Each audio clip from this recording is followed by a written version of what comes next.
Most people get this wrong. They assume all investing apps are the same. But the surprising truth about StashAway is that it's a fully automated robo-advisor designed to manage your portfolio intelligently based on your risk profile and financial goals.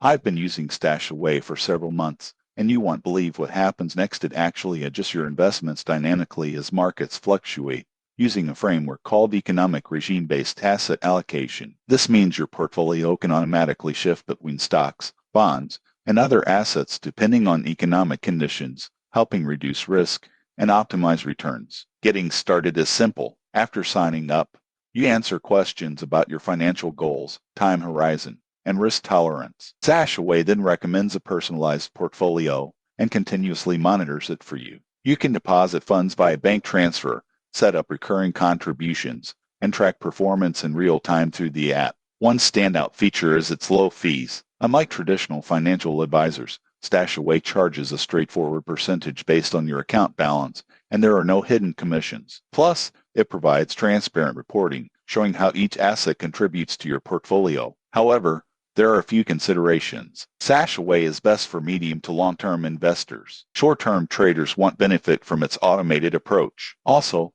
while the platform is highly automated, you need to be comfortable with some market volatility. Your portfolio will fluctuate in value. In conclusion, StashAway is an excellent option if you want hands-off investing with smart, data-driven decisions. It's ideal for beginners who want guidance or experienced investors who prefer automation over managing every trade themselves. Subscribe for more honest investing and finance tool reviews to help you grow your wealth smarter.